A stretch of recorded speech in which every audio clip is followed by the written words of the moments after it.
All right, exercise number 32. We have a dovetail and a bridle joint together. So we've got three different pieces. So I'm going to draw this first piece as a rectangle, then my dovetail piece, then my bridle piece, assemble them and cut out the differences by using each shape.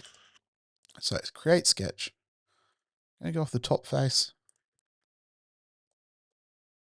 And so our piece is 300 by 90. Finish our sketch. Extrude him up. And he's going to come up 45 millimeters. There's our first piece. I'm then going to create my next piece. And so I can just draw it anywhere because we're going to move it around and assemble it. So let's just draw him off this face. And he's going to be 200 tall by 90 wide. And we'll extrude him 45. But we want to make him a new component. So he can now move around. And if I go back into my sketch,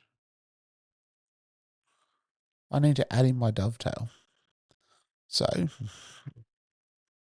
we have a dovetail of 70. So let's go across 35.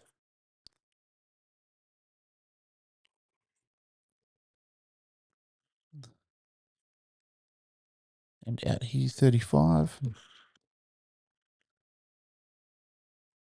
We're going to draw in our dovetail. Now we don't have dimensions for this one. So let's just go for a rough looking dovetail.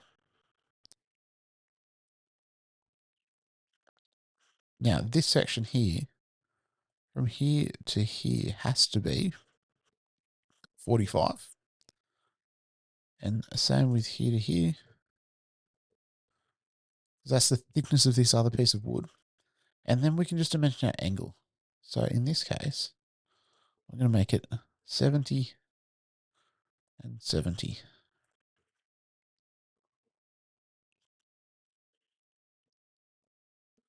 Finish my sketch. Now it's disappeared because I drew it back in my other sketch. So I need to go into my sketches and turn it back on. And I'm just going to extrude. Now what it's saying here is that I've actually moved my component away. So I've moved this block of wood. So I'm going to revert it.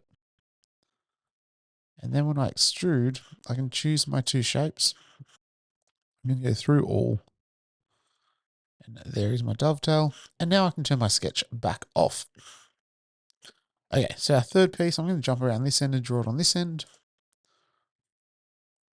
I'm going to grab my rectangle tool. We're going 155 plus 45. And we didn't put in our width there, so let's put in our width of 90. And then this time I'm just going to draw my bridle in straight away. So I have 45 tall by 30. Same on this side, 45 by 30.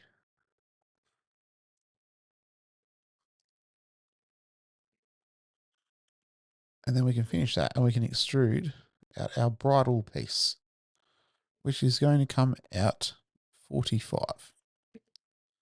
Now, I didn't remember to change it, so I'm going to go back into my extrude. I want to make it a new body this time. So, there are our three pieces.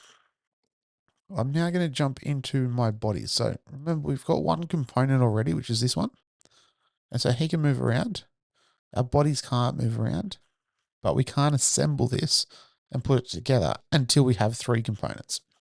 So, we need to turn our components, we need to turn our bodies into components. So if I right click and say create component, right click, create component, now all three of them can move around. While we're here, I'm going to grab this component, right click on him, change his appearance to a darker timber, just so it matches our drawing. And then we can assemble. So we've got all of our components. The next thing we need is to ground one of our components. So I'm going to grab this component, right click on it and ground it. I'm going to revert its position and it just means nothing, like it won't move around now. So these will move, this one will not.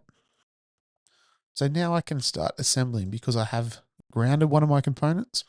I've made them all components. And so now we can join them back together. So if I jump over here to my join tool, I'm going to grab the top line with blue facing sort of down to the left there. And it's got to line up with this one here, but we've got to find it so that blue is facing horizontally. And there we go. Except, what have I done wrong there? I've chosen this edge instead of this edge. So if I go and unselect our second joint, I can come back to this side and choose that edge. And you'll see it's spun around. Now, it is locked in because it's facing the right direction, as in horizontally, but it's up a little bit, but the edges are touching, which means I just need to flip it around. So if I flip the component, it will now sit the right direction. We need to go and do the same on the other end. So let's grab probably the same point.